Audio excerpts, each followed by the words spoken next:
Amém. Glória a Deus. Irmãos, vamos abrir a palavra do Senhor no livro de Zacarias. Nós vamos ler o capítulo 1, versículo 7 ao 17. Algum irmão abençoado traz uma água para mim?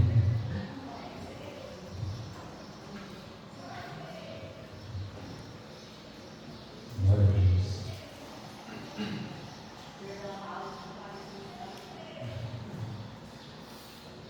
Estamos na casa do Senhor, onde está o Espírito Santo, aí tem liberdade. Glória a Deus. Vamos ler do versículo 7 até o 17. O que o Janaí falou é muito sério.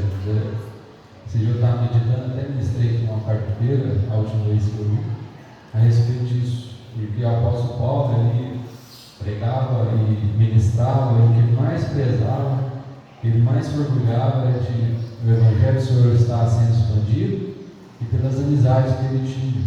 Muitas vezes ele esteve ali sozinho, poucas coisas as pessoas que estavam com ele valorizavam muito isso. E a gente, se a gente olhar, será que nós temos amigos, pessoas conosco que no último dia vai estar ali com a gente? Ou será que nós seremos essa pessoa na vida de alguém?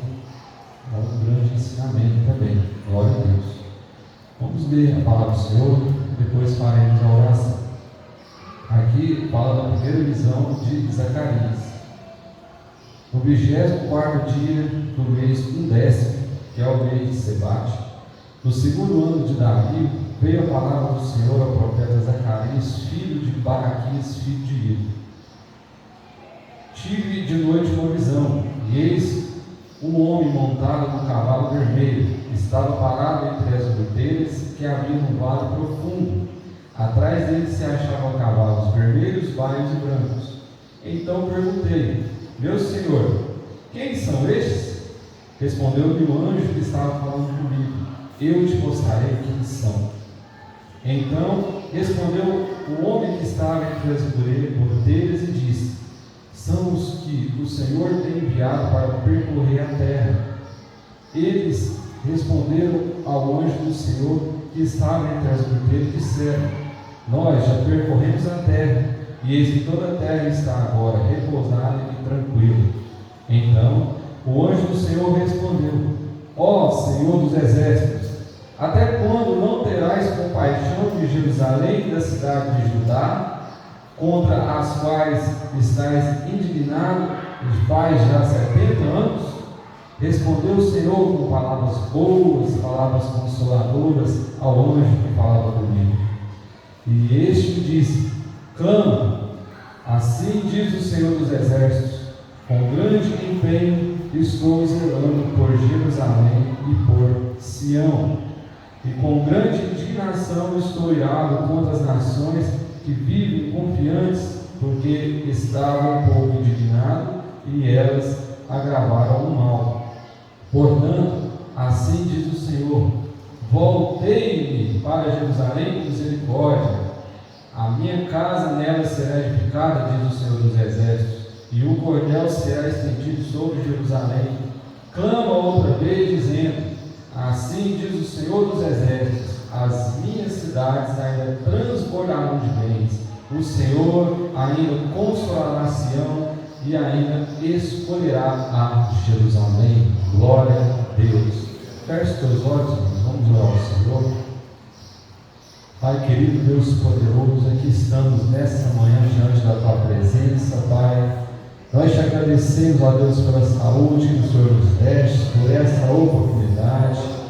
Senhor, nós lemos a tua palavra, Pai, pedimos ao Senhor que fale conosco nessa manhã de uma maneira especial, que possamos sair daqui mais cheios, transbordantes, avivados por essa palavra, em nome de Jesus. Amém. Irmãos, o último domingo que eu ministrei aqui na parte da manhã, eu falei sobre os versículos do 1 ao 6, que vem a exortar a respeito do arrependimento. Zacarias, ele recebe a palavra do Senhor, e a primeira coisa que o Senhor pede para que Zacarias fale a respeito do arrependimento, para que o povo voltasse para o Senhor, não como os pais deles voltaram, porque antes do exílio, o povo ali abandonou as coisas do Senhor, caiu em idolatria, caiu em pecado, e então o Senhor, através de Jeremias, o profeta, profetiza um exílio de 70 anos, e isso acontece, o povo vai para a Babilônia cativo, fica ali durante esse tempo, e depois então também Deus promete que o povo sairia desse exílio, e agora que no tempo de Zacarias, Ageu, Zacarias e Malaquias, eles são profetas depois do exílio, eles vão profetizar depois que o povo saiu lá do exílio, e o Senhor fala a eles: voltem para mim que eu voltarei para vocês. Assim diz o Senhor, no versículo 3 vai falar: assim diz o Senhor dos Exércitos, tornai-vos para mim, diz o Senhor, e eu me tornarei para vós outros. Então ele traz a mensagem, a primeira mensagem: arrependimento. Arrependam-se dos seus caminhos, arrependam-se das coisas que vocês estão fazendo de errado, não como os pais de vocês, mas de uma forma sincera e verdadeira. E Ageu e Zacarias, ele conclama, ele chama o povo para construir, reconstruir Jerusalém, reconstruir o templo de Jerusalém. E Ageu, então, ele é contemporâneo, é no mesmo tempo de Zacarias. Ageu profetiza, depois de 2 meses, Zacarias também começa a profetizar, então eles estão ali no mesmo tempo, profetizando a respeito da construção do templo. Ageu, ele enfatiza mais a construção física do templo. A glória de segunda casa será maior que a primeira, e tudo mais. E Zacarias vem falando também da reconstrução do templo, mas não só físico, como espiritual, dentro do coração deles, porque o povo tinha voltado do exílio, saído da Babilônia, mas a Babilônia não tinha saído de dentro deles ainda. Eles até começaram a fundação, a construção do templo na fundação, mas aí o decreto do imperador saiu, parou a construção, e começou ali também a indagação dentro da cidade mesmo, civil ali, uns discutindo com os outros, e a construção do templo ficou parada durante 15 anos. Então Zacarias começa aqui de novo trazer essa palavra: vamos reconstruir o templo, arrependam-se dos seus caminhos, voltem para o Senhor voltará para vós outros. Assim, irmãos, somos nós também. A nossa vida, nós pecamos todo dia, nós caímos todo dia, nós precisamos reconstruir todo dia. Então essa palavra serve para nós, para que nós nos arrependamos da forma que nós estamos e nos voltemos com o Senhor. O Tiago capítulo 4, versículo 8, Tiago também vai falar: chegai-vos a Deus, eu chegarei a vós. Porque essa é a palavra para nós nos nossos dias. Nós precisamos nos arrepender, precisamos voltar para o Senhor todo dia. Talvez a gente arrependeu quando nós nos convertemos de uma maneira, e talvez nós precisamos nos arrepender da maneira que nós nos convertemos, e nos converter novamente todo dia com sinceridade, buscando ao Senhor, aprendendo o Senhor, aprendendo a sua palavra. Então essa ministração do versículo 1 ao 6 que Zacarias trouxe foi a primeira palavra que o Senhor trouxe ao povo de Israel. E agora, no versículo 7 em diante, passou-se 3 meses depois dessa ministração, Zacarias tem uma sequência de 8 visões numa só noite. Ele teve 8 visões. Então essa é a primeira visão, a qual nós vemos. E a pergunta-chave aqui é: será que o Senhor ainda está conosco? A palavra que Zacarias trouxe aqui através do Senhor, vem essa pergunta: será que o Senhor ainda está conosco? Eu pergunto aos irmãos: será que o Senhor ainda está conosco? Então vamos voltar um pouquinho aqui na história, para depois a gente adentrar nessa visão. Então, irmãos, o povo de Israel tinha sido cativo no ano de 588 a.C. Nabucodonosor cerca de Judá, entra, invade de Judá. No ano 586 o povo é tudo levado cativo, porque ficou 18 meses Nabucodonosor cercando ali de Judá. No ano 586 a.C., então Nabucodonosor leva o povo cativo. Então chega ali no ano 519, a palavra do Senhor veio a Zacarias e ele fala ao arrependimento. Passou-se os meses, entrou no ano 520 e Zacarias entra aqui na primeira visão. Ele tem essa visão, porque nessa época, irmãos, o rei Ciro, o Medo Persa, tomou o império da Babilônia, conquistou o império da Babilônia. Então agora eles não eram mais subjugados à Babilônia, mas sim subjugados à Pérsia. O povo de Israel estava sendo cativo agora pela Pérsia.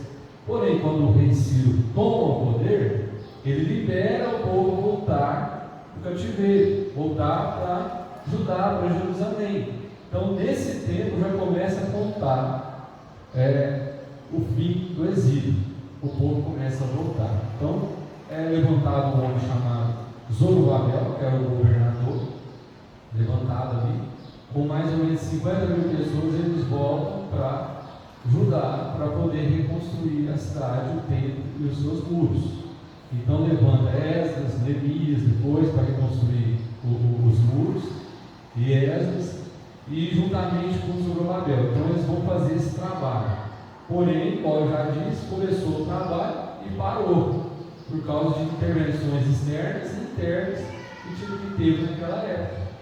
E nesse meio tempo, o Ciro morre, o filho de Ciro toma o poder, chamado Cambises. Ele fica mais ou menos 2 anos ali no poder. Há uma guerra civil, porque ele era novo, e alguém toma ali o trono. Dario, que era seu tio, estava ali junto com ele, e ele é assassinado. Eles falam que ele cometeu suicídio, mas ele é assassinado. Então Dario guerreia contra esse usurpador e toma o império para si. Então Dario começa a reinar. E a Bíblia vai dizer que no versículo 7, que no 24º dia do mês, no 10º, que era o mês de Sebate, no 2º ano do reinado de Dario. Então aqui a palavra do Senhor veio no 2º ano do reinado de Dario, no dia 24 de fevereiro. Porque esse 1/10, o calendário judaico era contado de forma diferente do gregoriano, a qual nós seguimos. Os judeus hoje, na contagem do tempo, para eles, nós estamos no ano 5.782, porque eles contam o tempo desde Adão. Nós contamos o tempo desde Jesus, né? Nós estamos em 2024, depois de Cristo, mas eles continuam contando lá de Adão em diante. E o calendário deles é diferente. Eles seguem a forma que era desde antigamente, porque o povo usava o sol, a lua, para contar o tempo. E quando chega 6 horas da tarde, o dia se inicia, outro dia se inicia. Então é diferente da forma que nós contamos o nosso calendário. Mas a palavra do Senhor veio a ele nesse tempo, a primeira visão. Só que a palavra do Senhor veio no 8º mês do 2º ano de Dario. Primeira palavra no 8º mês. E a visão no 1/10º mês, que é o mês de fevereiro. Então veio no 8º mês em primeiro, 3 meses depois veio essa visão. Pois bem, então Zacarias, ele é um profeta, filho de Baraquias, filho de Ido. Eles falam assim porque Zacarias era da linhagem de sacerdotal, da tribo de Levi. Baraquias, que era seu pai, deve ter morrido lá, na história diz que ele deve ter morrido na Babilônia, e o seu avô, Ido, que era sacerdote também, toma ele como filho. Então ele era filho de Baraquias, filho de Ido. Vamos seguindo aqui, ó. E então, o profeta Zacarias, eu falei uma coisa, irmãos, eu quero consertar. Eu falei, estava meditando, inteligente, só falei um negócio errado. Na outra vez eu disse que Zacarias era pai de João Batista, não era. Porque esse ano aqui era 520 antes de Jesus nascer, antes de Jesus vir. Então não tem como ele ser pai de João Batista. Eu falei errado, porque na época tinha muito esse costume, né, de colocar o nome de Zacarias nos homens. E ele era sacerdote, ele era da linhagem sacerdotal, mas Deus o tomou como profeta. A palavra do Senhor veio a ele. Diferentemente dos outros profetas, um anjo veio anunciar a ele a palavra. Os outros profetas receberam do Espírito Santo a palavra somente e falou. Ele, um anjo, veio e anunciou a ele a palavra. E aqui ele tem essa visão. Então vamos aqui entrar nessa visão. No versículo 8, fala assim: tive de noite uma visão, e eis um homem montado no cavalo vermelho. Bom, vamos imaginar essa cena para a gente entender, certo? Um homem montado no cavalo vermelho. Imagina, ele estava parado entre as murteiras que havia no vale profundo. Murteiras era uma planta viçosa que estava ali em Jerusalém, era cheirosa. Eles usavam essas plantas para colocar na casa, nas tendas deles, quando tinha a festa dos tabernáculos. Os irmãos sabem que uma vez por ano eles ali praticam essa festa, lembrando da época quando eles estavam no deserto, que eles faziam tendas para habitar. Então eles fazem essa festa para lembrar desse tempo, fica 7 dias festejando. Então ele estava ali entre as murteiras. Essas plantas, ela estava ali em volta de Jerusalém, e tinha um vale de Sedom, e depois do muro de Jerusalém tinha um vale profundo, e lá nesse vale dava muito essas plantas. Então ele estava ali parado entre as murteiras, num vale profundo, e atrás deste homem que estava sentado no cavalo vermelho, tinha cavalos vermelhos, vários e brancos. Irmãos, é muito interessante, eu fiquei imaginando essa cena, porque a palavra do Senhor veio a Zacarias. Depois ele tem uma visão, ele transmite a mensagem e agora ele tem uma visão. E essas revelações, essas palavras, essas visões são vindas do Senhor. O Senhor que governa tudo, o Senhor que trabalha com misericórdia em favor do seu povo. E quando a gente tem a palavra do Senhor, o Senhor às vezes nos revela a palavra e nós ficamos para nós mesmos. Nós guardamos para nós mesmos, às vezes nós nem vivemos essa palavra e muito menos falamos da palavra. Então já é um sinal aqui para nós, que temos a palavra do Senhor, que somos o sacerdócio real do Senhor, o povo escolhido do Senhor. Fale da palavra, transmite essa palavra, vivamos essa palavra assim como ele viveu. Ele transmitiu, Zacarias, essa palavra, porque não veio isso da cabeça dele, o Senhor que trouxe a ele. A palavra do Senhor não veio na nossa memória se nós não buscarmos ela. Nós estamos aqui, a palavra do Senhor está vindo a nós, está sendo revelada a nós, para que nós venhamos transmitir também. Amém? Então vamos imaginar essa cena aqui, o homem montado no cavalo vermelho. Eu tentei buscar na internet algumas imagens, mas estava muito, umas coisas estranhas. Eu falei, não, vamos usar a nossa imaginação que vai ser melhor. Então um homem montado no cavalo vermelho montado no cavalo vermelho, atrás, no meio ali dessas plantas, cheias de flores, umas plantas cheirosas, parado entre essas murteiras, num vale profundo, e atrás desse homem havia vários cavalos vermelhos, vários brancos. Vários significa marrom, então é vermelho, marrom e branco, porque tanto de cavalo ali, 3 cores, e esse homem especificamente montado no cavalo, parado entre as murteiras. Vamos entender isso aqui. Um homem montado no cavalo vermelho, olha que maravilhoso, irmãos. A palavra do Senhor vai dizer que era o anjo do Senhor, porque no versículo 9 diz, então perguntei, meu Senhor, quem são esses? E respondeu o anjo que falava comigo. Então esse homem montado no cavalo vermelho era o anjo do Senhor. E eu estudando essa imagem, essa ilustração aqui, eu entendi o seguinte: em Gênesis, vamos abrir lá, nós estamos na escola, então vamos pesquisar. Gênesis capítulo 18.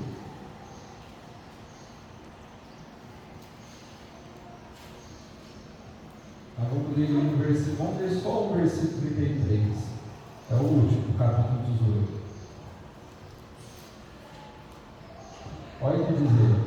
E retirou-se o Senhor quando acabou de falar a Abraão, e Abraão tornou-se ao seu Deus.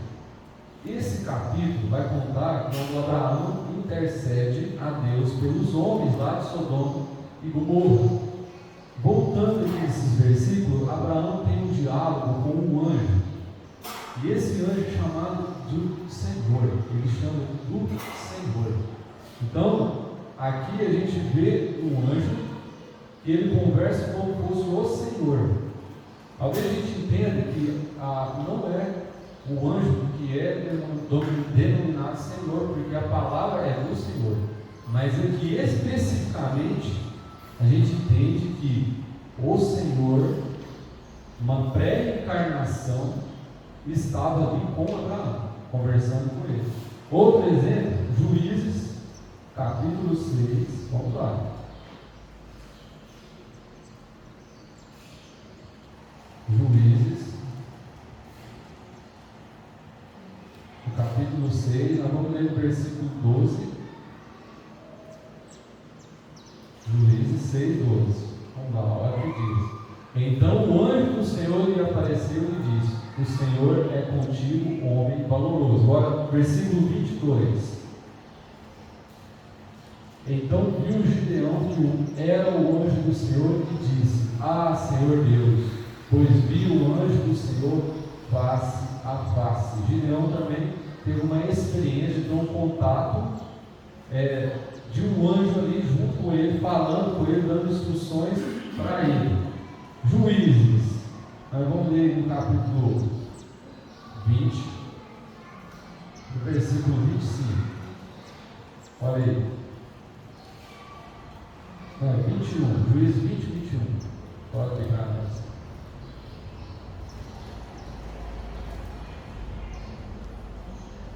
Não é esse não. Eu anotei errado. Mas quando Sansão, os pais de Sansão, teve também uma visita de um anjo que falou para eles como seria o filho deles, que ele seria abençoado, que seria como um anjo, o Senhor usaria para ser o juiz de Israel. E também quando esse anjo vai embora, os pais de Sansão têm uma impressão de ser o próprio Senhor. Em Daniel capítulo 3, nós vamos ler Daniel capítulo 3, no versículo 24 e 25. São vários irmãos, textos, só que eu não tenho só esse, para a gente ficar muito. Isso. Ló também recebeu visita de anjo, só que o de Ló era o anjo mesmo. Aqui, nesses outros trechos, vai falar que esse anjo era o próprio Jesus. Quando os homens foram lançados na fornalha de fogo ardente, o próprio Nabucodonosor viu ali 4 homens, ele lançou 3, mas tinha 4. E ele ainda fala: olha, aquele quarto homem tem uma aparência como fosse Deus, também significando Jesus pré-encarnado. Daniel capítulo 3, versículo 24, vamos ver, vai contar essa história. Olha, então o rei Nabucodonosor se espantou, se levantou depressa e falou, dizendo aos seus conselheiros: não lançamos nós dentro do fogo 3 homens atados? Respondeu e disseram ao rei: é verdade, ó rei. No versículo 25, respondeu dizendo: eu, porém, vejo 4 homens soltos que andam passeando dentro do fogo, sem sofrer nenhum dano, e o aspecto do quarto é semelhante ao Filho de Deus. Então, são exemplos dentro da própria palavra do Senhor da pré-aparição, pré-encarnação de Cristo, que realizava essas aparições de forma temporária como o anjo do Senhor, ou chefe das tropas do Senhor. E mais uma vez aqui em Zacarias, o texto vai dizer que havia um homem montado num cavalo vermelho, parado entre as montanhas, num vale profundo. E esse homem, esse anjo, a gente leva a entender que era a pré-encarnação do próprio Cristo Jesus, que estava ali aparecendo, já fazendo uma aparição, uma visão para Zacarias. Então ele não conhecia quem era Jesus, ele não sabia, então eles chamavam o anjo do Senhor. Mas em todas essas ocasiões, a gente vê falando Senhor. A palavra Senhor, quem teve aqui uma partitura cabanista que ministrou, ela falou sobre isso. A palavra Senhor é a tradução da palavra Yahvé, que é a palavra correta do nome de Deus no hebraico. Só que tira o A e o E, porque a gente não colocar a vogal, não é conseguir em português pronunciar a palavra. Mas o Senhor traduzido é Yahvé, que é a forma que nós respiramos, que é o nome de Deus. Nós conseguimos falar respirando. Esse é o nome de Deus. Então, o Senhor traduzido é Yahvé. Quando fala o anjo do Senhor, fala o anjo de Yahvé, ou seja, o próprio Deus ali encarnado como anjo, que mesmo conheciam Jesus. Então, passando rapidamente aqui, esse homem montado no cavalo vermelho era o próprio Jesus.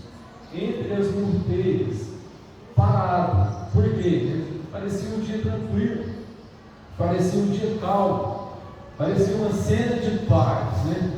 Estava ali parado, tranquilo, os outros cavaleiros também tudo tranquilo, mas na verdade estava parecendo ser paz, mas era uma falsa paz. Por quê? Vamos entender.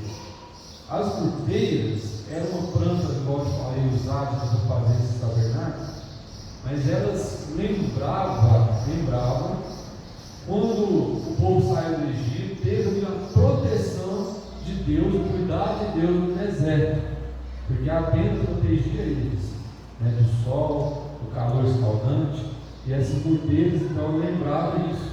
Então é um símbolo do povo de Israel.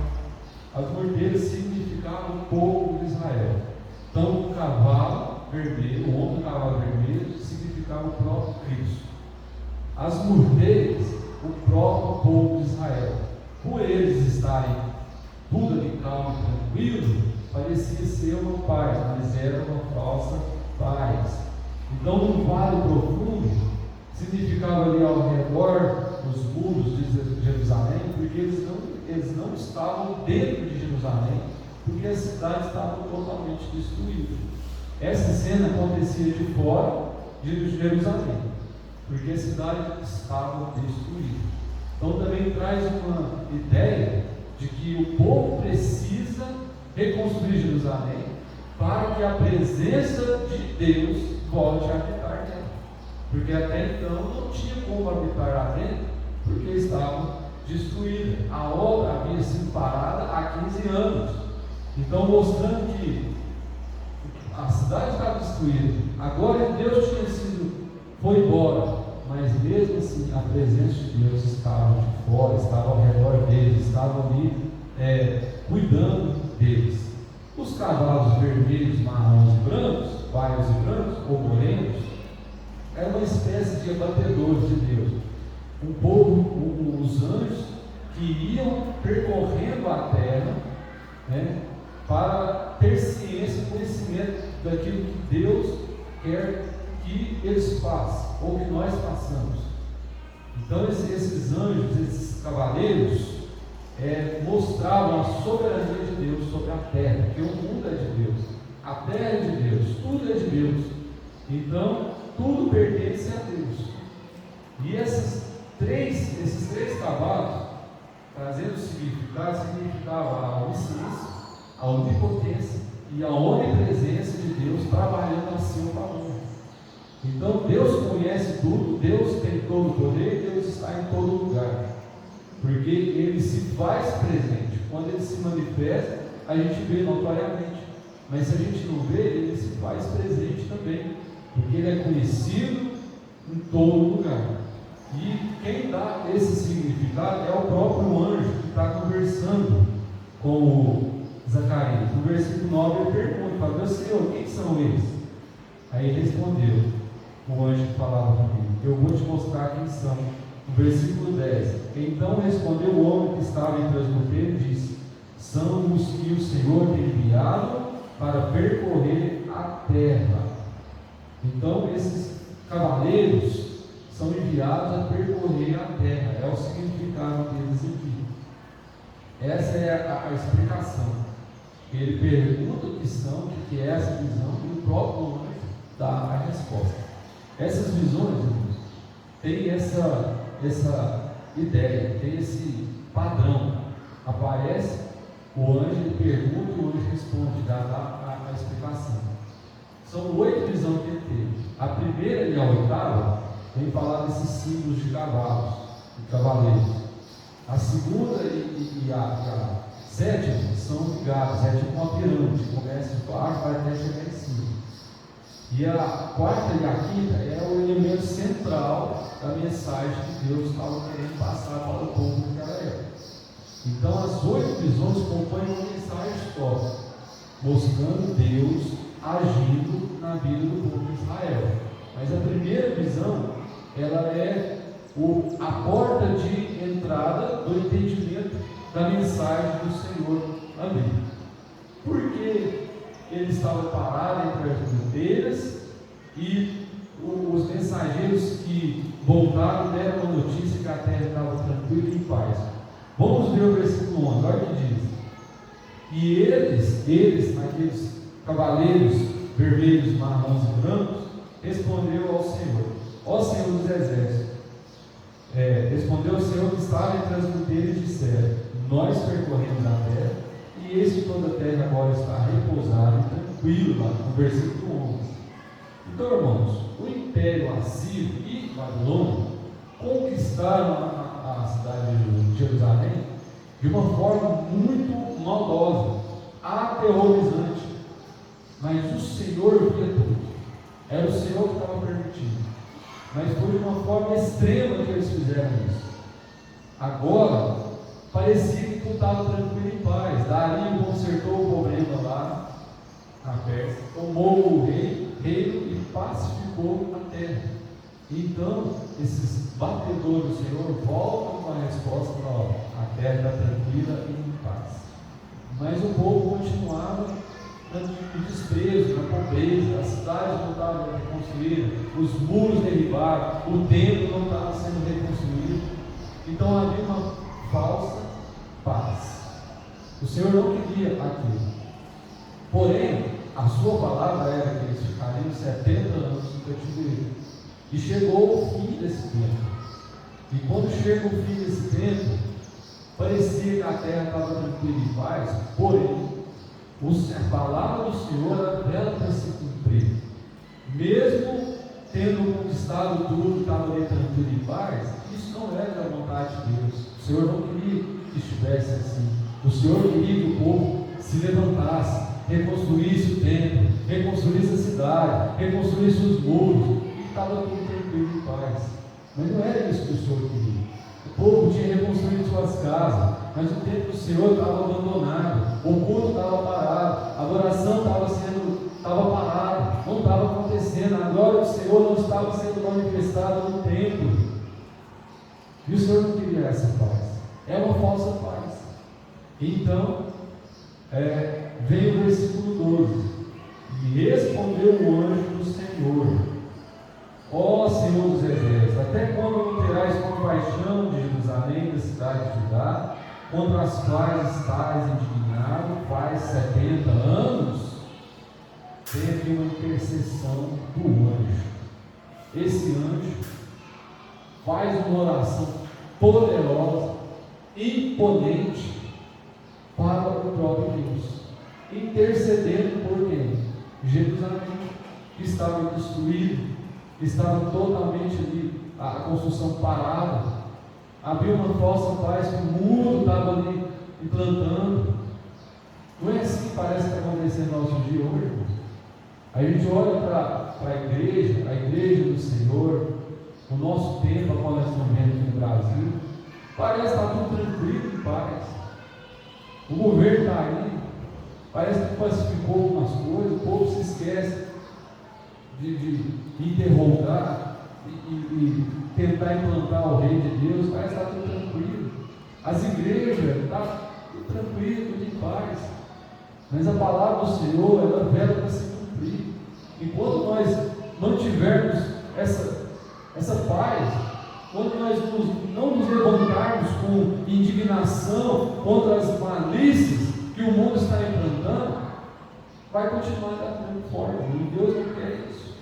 Nós vivemos aqui na nossa cidade esses dias um caso que teve na escola de beleza, 2 casos na verdade, de um abuso de um professor e de uma professora de português tentando implantar a ideologia de gênero.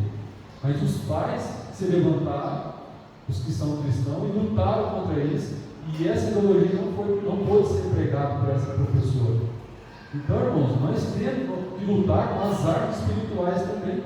Não é só guardar para nós, não. O mundo está querendo trazer uma paz que é falsa. Nós devemos colocar e implantar o reino de Deus com força. Porque se nós não partirmos para cima, o mundo vai dominar. E era isso que estava acontecendo naquela época. O povo esqueceu, deixou de lado as coisas de Deus, começou a preocupar tanto com suas coisas materiais, que as coisas de Deus foram abandonadas. O culto ficou religioso, porque eles faziam de qualquer maneira, não tinha um lugar específico, não tinha uma adoração específica, não tinha o santo dos santos ali, que fazia com que os corações deles ardessem de temor e tremor.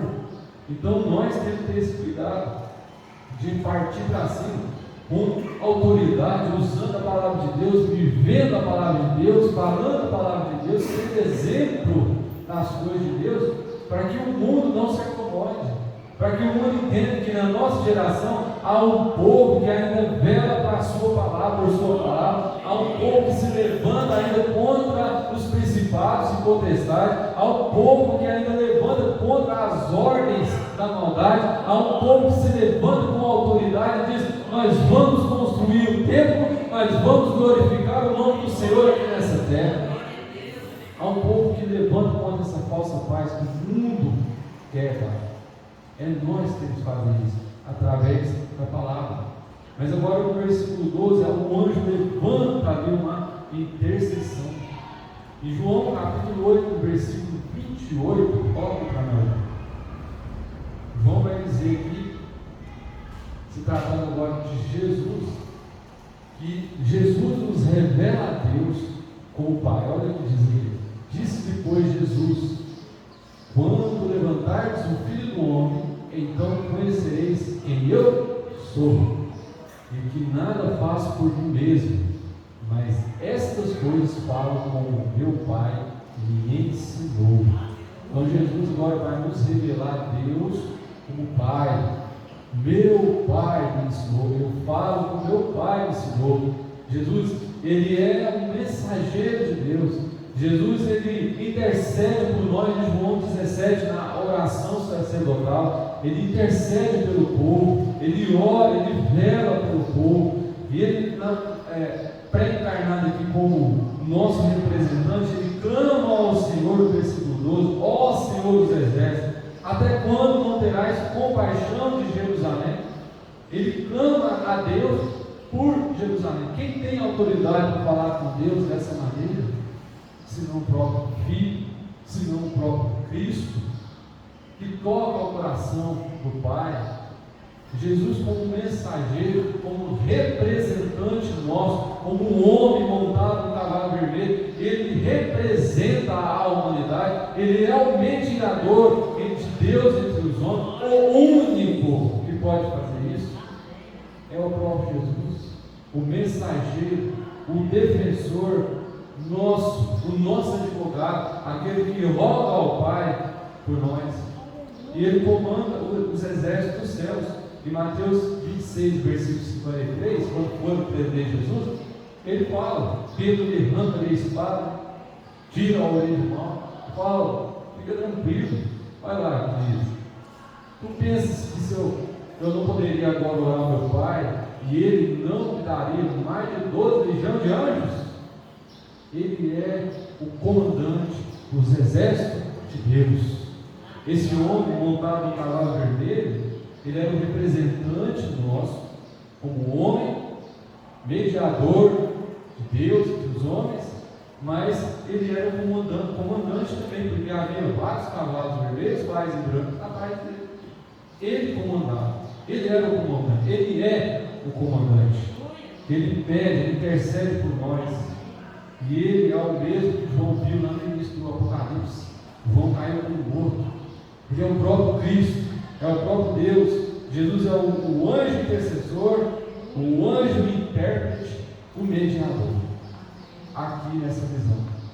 No versículo 13, Deus responde ao clamor desse anjo, e ele ora: respondeu o Senhor com palavras boas, palavras consoladoras ao que falava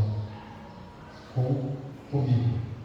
Então Deus responde ao anjo com palavras boas, palavras consoladoras. Irmãos, aqui uma importância grandiosíssima da oração e a comprovação da eficácia das orações, mas orações baseadas na Escritura, orações baseadas na vontade de Deus, porque o anjo clama ao Senhor, falando: Senhor, já passou 70 anos, o Senhor não vai ter misericórdia de Israel. O Senhor disse que cumpriria essa palavra depois de 70 anos. Então, a importância de nós conhecermos as Escrituras, de nós orarmos ao Senhor, pedindo para que Ele cumpra na nossa vida e na vida daqueles o que Ele prometeu. Por isso que nós temos que pesquisar, orar, clamar ao Senhor, porque o Senhor recolhe as nossas lágrimas, o Senhor ouve o nosso clamor, o Senhor recebe as nossas súplicas, o Senhor atende os nossos rogos, o Senhor quer ouvir da nossa boca o que nós precisamos. O Senhor quer ouvir. Jesus chegava e falou: o que queres que eu te faça? A pessoa tem que partir de dentro, a boca fala, o coração está cheio, e a resposta vem trazendo mensagens boas e consoladoras, porque a oração do justo pode cumprir seus efeitos, e sem Jesus nós não somos nada, sem Ele nós não podemos fazer nada. Então, se nós orarmos com o coração ardente, o Senhor vai trazer consolo, vai trazer esperança, mesmo que o mundo pareça estar em paz, mesmo que o mundo pareça estar tranquilo, mesmo que se levante também exército contra nós, a nossa postura é: Senhor, eu preciso de Ti, eu me arrependo dos meus pecados, eu me coloco diante da Tua presença, para que o Senhor cumpra na minha vida o que o Senhor prometeu, para que o Senhor cumpra na vida do meu irmão, da minha irmã, o que o Senhor prometeu.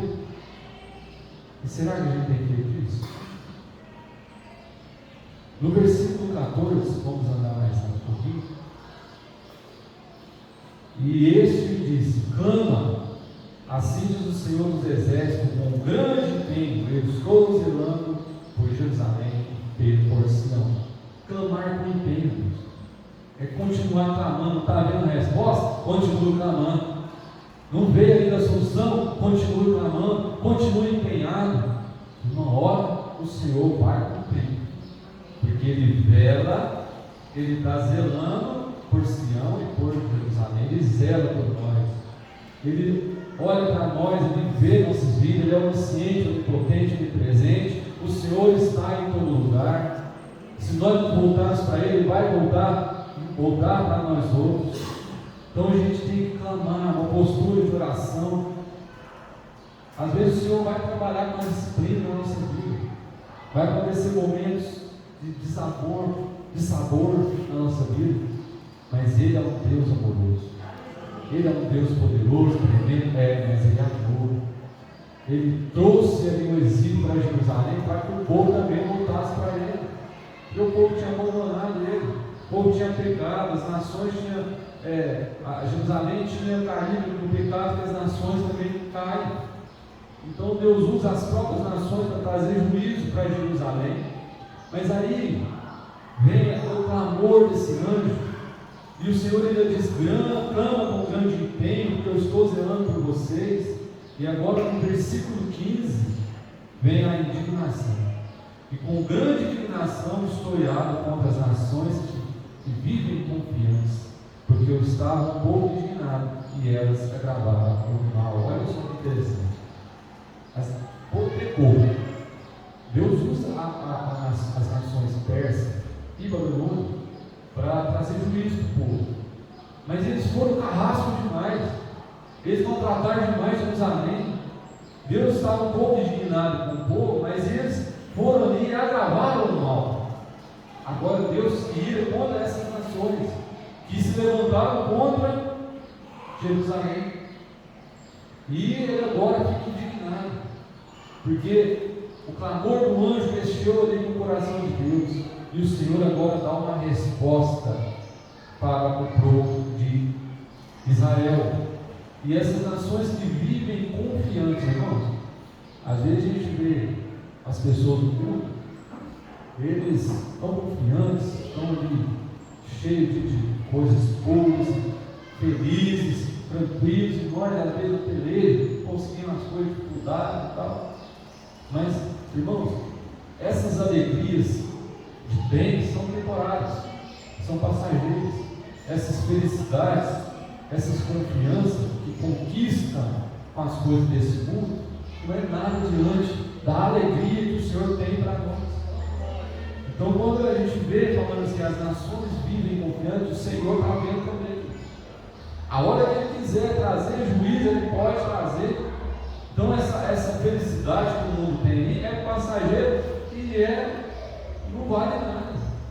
O que o Senhor tem para nós, a alegria que Ele tem para nós no nosso coração mesmo se a situação estiver adversa, não estiver boa, a alegria do Senhor nos fortalece de uma forma que faz com que a gente fique tão satisfeito que nada nesse mundo nos satisfaz mais. Olha o que esse Sebastião testemunhou para Janaína.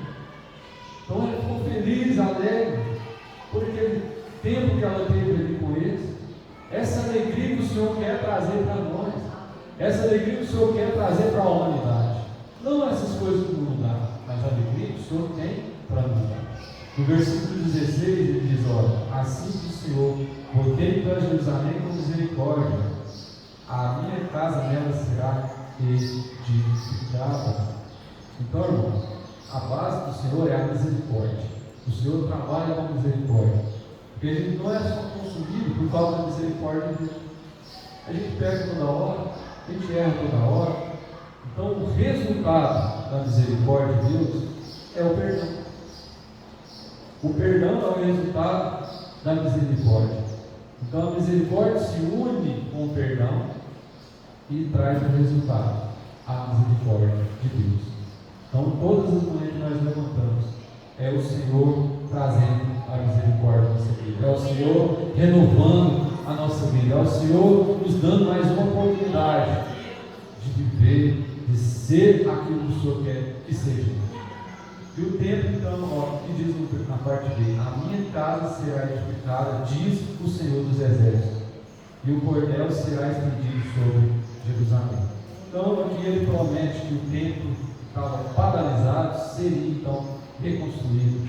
A minha casa será edificada, o templo será edificado, o culto será voltado de novo, será edificado, a adoração voltará para o seu lugar devido, a minha presença voltará para o meio de vocês, eu serei o seu Deus, vocês serão meus servos. Essa é a promessa de Deus, e o povo tinha que se apegar nisso. Nós sabemos que o templo não foi reconstruído nessa época, que demorou mais uns anos ainda, mas a promessa do Senhor era essa: o templo seria reconstruído, Jerusalém seria reconstruído, e a presença de Deus habitaria ali novamente. Então a promessa do Senhor para nós hoje é que Jesus vai voltar e instaurará o reino eterno, e nós estaremos com Ele para sempre.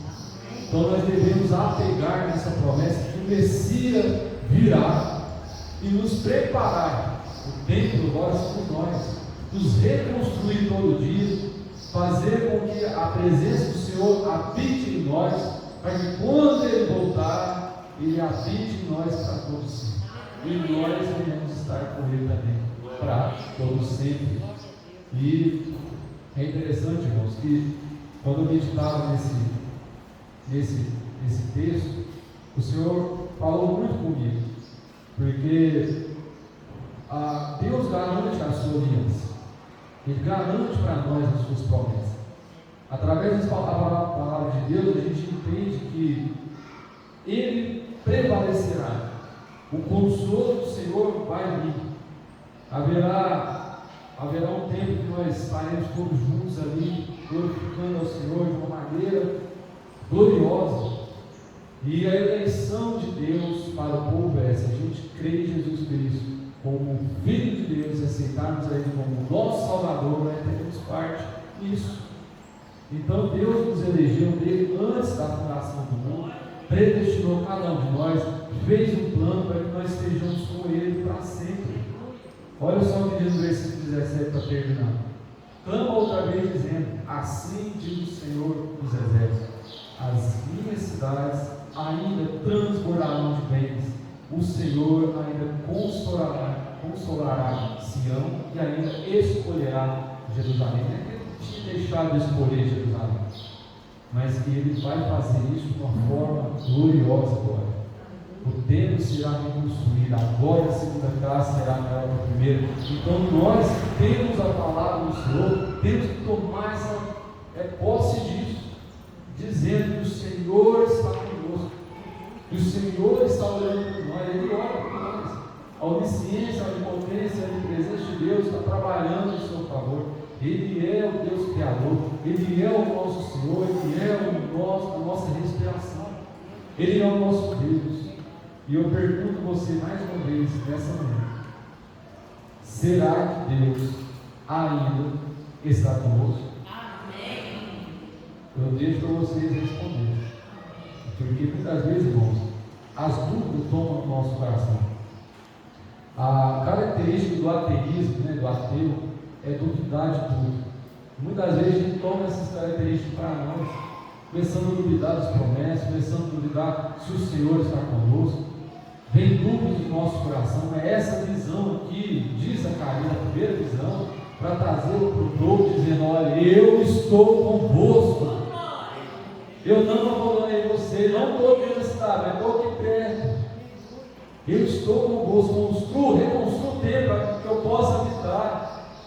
Essa é a verdade, a palavra de hoje. O Messias virá, Jesus voltará e vai instaurar um reino eterno que nunca mais será abalado.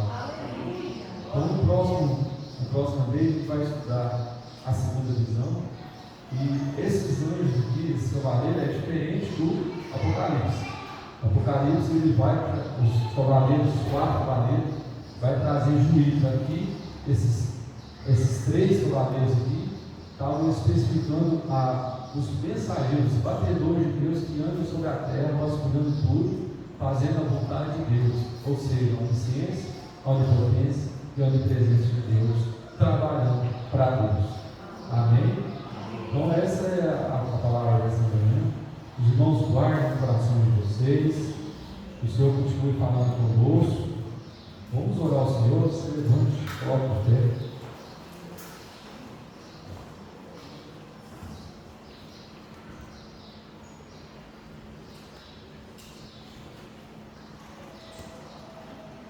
Feche seus olhos.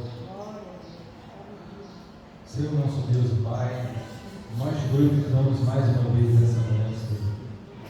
Nós estamos agradecidos a Ti, Deus, porque nós cremos e nós sabemos que o Senhor está conosco.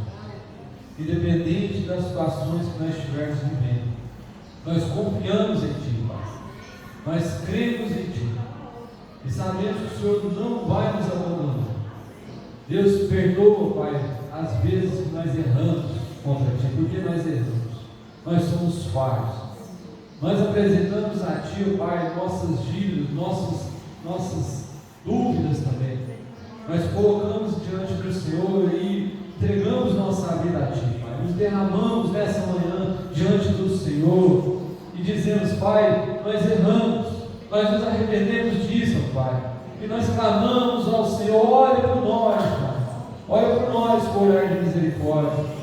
Não nos deixe jamais, que a Tua presença possa ser manifesta em nossas vidas todos os dias, ó Pai, que possamos experimentar da grandeza do Senhor, da Sua bondade, da Sua misericórdia todos os dias, ó Deus. E nós clamamos também por nossos irmãos, ó Pai, qual pôde vir hoje, aos irmãos que estão aí enfermos, precisando, ó Pai, de uma palavra, precisando de uma ajuda. Senhor, consola a cada um deles, ó Pai.